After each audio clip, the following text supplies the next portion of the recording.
Welcome to the podcast of Motor Week, television's original automotive magazine. Motor Week is made possible by Cars.com. Here's your Motor Week podcast host, John Davis. Welcome, everyone, to our Motor Week podcast number 19. I am John Davis. I'm glad to have you with us, and I'm joined around our, triangular table here in Studio C by Road Test producer Brian Robinson. That's me. And our writer, Shamit Choksi. And that's me. And our associate producer, Ben Davis. Hello again. And coming up, we're going to have our lightning round as we do every podcast, and also we'll look into our Motor Week mailbag. But first, we're going to talk drop tops. It's summer. It's the perfect time for convertibles. I can't think of a better time of the year to start dreaming about convertibles, even if we don't want to own one year-round. But that's the lucky part for us. We do get to drive them when the weather's warm. Mini Cooper convertible. This is the second generation of the new Mini Cooper, long awaited, just in our shop. Brian Robinson, what was the verdict? But that the Mini Cooper convertible, along with the MX-5 Miata, which I think we're going to talk about in a little bit, two of the most fun cars out there. Put the top down, a nice sunny day, go find a curvy road. It's hard to keep the smile off your face. Anybody else? We all drove it. Now, you've all driven the first generation Mini. We've now driven the second generation of the new Mini. Any impressions about how the car has changed? This was the first time around the first automatic that I ever drove, actually. Well, this is a real automatic. I mean, anybody that has, a 2002 Mini Cooper, and it's an automatic, and that was a CVT, and it's pretty awful. This is a real geared automatic, and it's hugely better. Oh, I agree. It was better than I thought it would be for sure. The top mechanism worked pretty cool. Yeah, it's got like a two-stage. You can make it like a sunroof or go all the way down. No boot or anything at the forward. It kind of just lays up on top, which some people complain about the visibility when it's back there because it does kind of block your rear view. All you see is the top laying back there. But, I think it worked pretty well. Now, you're giving up, of course, trunk space, as you do on every convertible. What do you think about the way the hatch works? I don't think you were giving up a whole lot in the way of trunk space. The rear seat room obviously really compromised from the top there, but it did still have a full pass-through. The rear seat backs folded down, so more practical than a lot of other convertibles out there. Very successful conversion. Yep. The one thing I noticed, the interior, I haven't been as big a fan of this newer generation Mini because they took the very straightforward Mini interior and tried to flash it up a little bit too much. It almost seems a little cartoonish. Yeah, the Speedo is enormous in the middle of the dash. Yeah, it's like, you had a good thing going. It's too bad they felt like they had to overinflate it, I guess is the best word. It's interesting that you would say that because I would have asked you being the Mini owner and Mini enthusiast that you are, it didn't work for you. The first generation, the 2002, I liked. I thought they just hit it dead on. Right. This one, I think they tried to go a little cartoonish. And I look at what's coming. We have this Mini Cooper small SUV coming, and it looks terrible so far. The pictures we've seen of it looks kind of, again, a little too cartoonish. Like a caricature of itself. Yeah, like a caricature of itself. So I'm concerned they're getting away from that. But we're getting off the subject. The convertible was really, really sweet. Mm-hmm. Yeah, it's not about straight line performance. They don't have high horsepower numbers, but because we had just the regular, the non-S. Right. But it's just about finding some good weather and some good roads and great head turn. Yeah, that S has got to be a heck of a lot of fun, though. But it is a stiff ride. I know a lot of people have. Even the regular Cooper's kind of a stiff ride. Yeah. So Ours had the sport package on it, and I have to tell you, I thought even it was a little stiffer. If I was buying it, I would not buy the sport package. Huh. I mean, not if I want just a cruiser, something to basically drive around and enjoy. I'd go with the standard suspension, the standard tires. Your insurance rates would be a lot lower as well. Yeah. And you mentioned, Brian, the other small drop top that we're going to talk about today, and that is the Mazda MX-5, used to be called, and we still all call it the Miata. And Shamit, you spent a lot of time in the last MX-5 that was here. Yeah. What do you think? Is it better than ever, the same as ever, what? I mean, it's still just super fun. I mean, in terms of power, it only has 1 horsepower more, but it really didn't need any more. It's just like Brian was saying, a car you just drop the top and you go on a sunny day. It has had a mild facelift, slight changes aesthetically, but why mess with something that that works so well. I think people that have this car or fans of this car just keep coming back to it. Personally, it's a little small for me. I'm 5'11". I think all of us are right in that range. I find it to be a little small for me, but I have a friend who's 6'2" who has one who will probably drive them as long as they make them.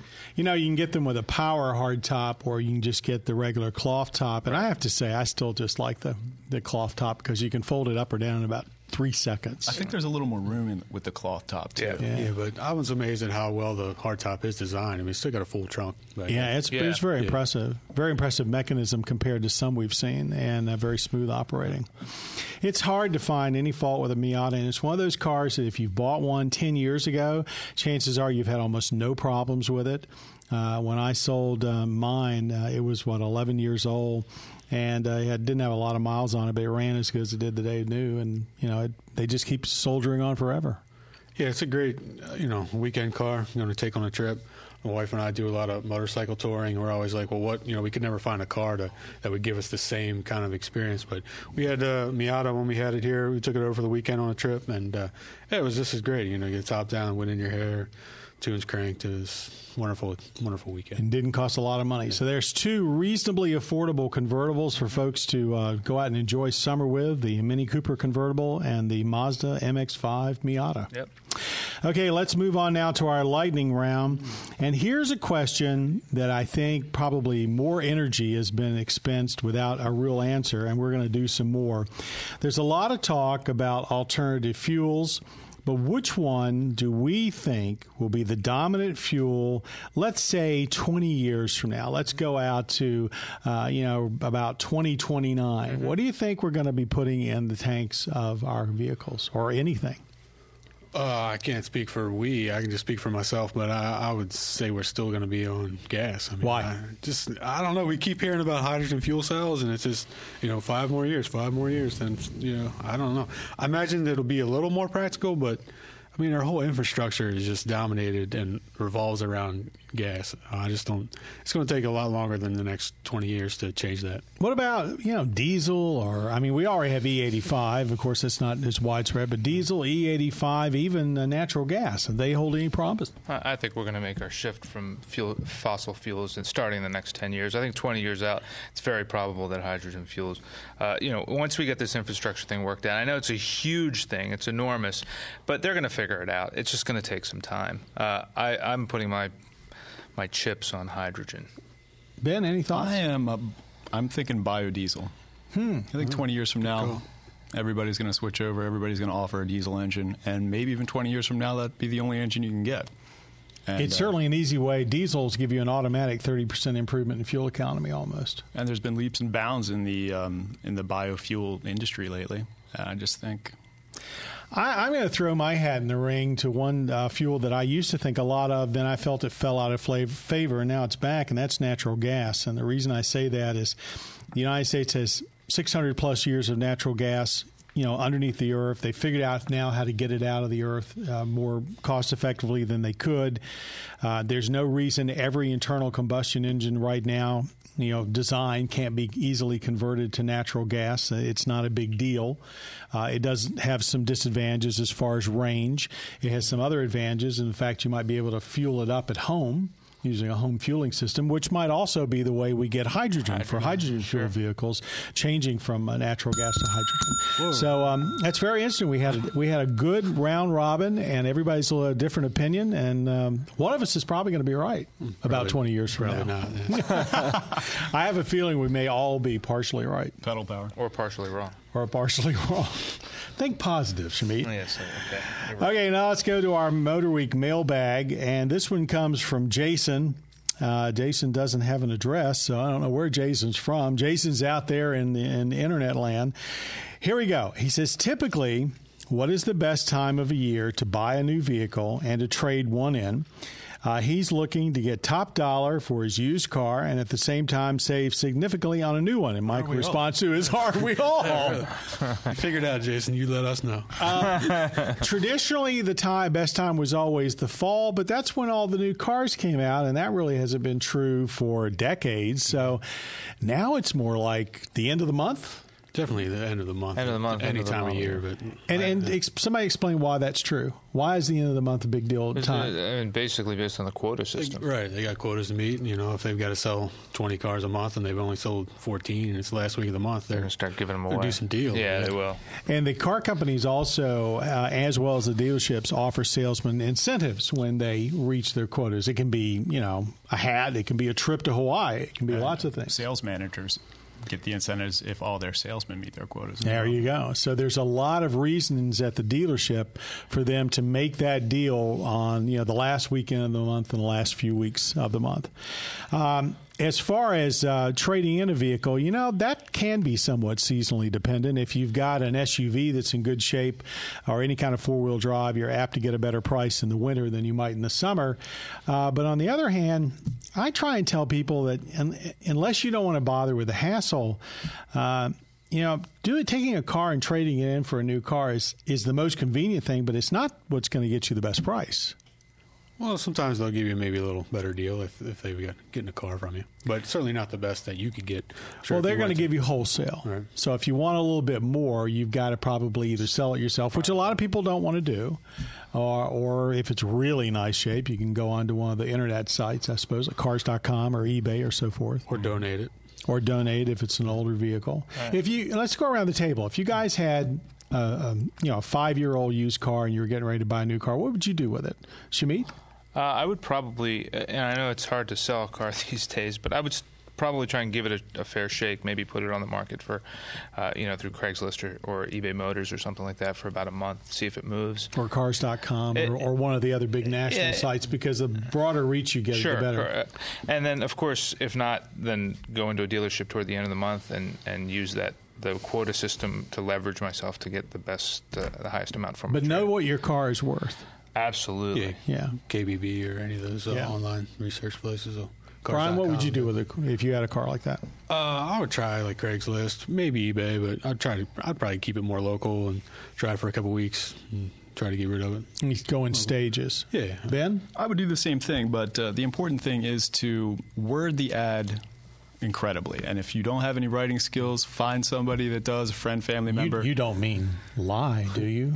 Or fib. And I don't even mean punch up the positives. I just mean get people's attention. Yeah. Word it correctly. Take good pictures. If it has a sunroof, mention it has a sunroof. Right. Just put all your positives out there really nicely. I think it's all about getting the person out we used to call that gilding the lily, not lying, but gilding the lily. But Brian, you had said something. Pictures, the more the merrier. Yeah, I hate when I look at used cars all the time. I hardly ever buy any, but I love to look and go on Craigslist and this car sounds great. And you see just a picture that's like out of focus in the middle of a parking lot with other cars, and it's like, take it somewhere nice, take a good quality couple pictures. I think that goes a long way. Well, Jason, I hope that helps answer your question. And remember, if you've got a question you'd like us to tackle on one of our Motor Week podcasts, go to our website, www.motorweek.org, and you can submit your question. And if chosen, you'll receive a free designer-done Motor Week T-shirt. I think you designed it, right, Brian? No. But I can autograph it for... now we're really talking about something special. Thanks, gentlemen. It's been a great podcast. I want to give our thanks once again to the gentleman who makes sure that you can hear us. His name is Jim Bigwood, Thanks, our Jim. audio engineer. Let's all give Jim a round of applause. Thank you, Jim. Our Motor Week creator, Bob Mixter, who's not with us today. He's off helping some other show get on the air. And our one and only producer, Michelle Parker. Let's give her a round of applause, too. This has been a good podcast.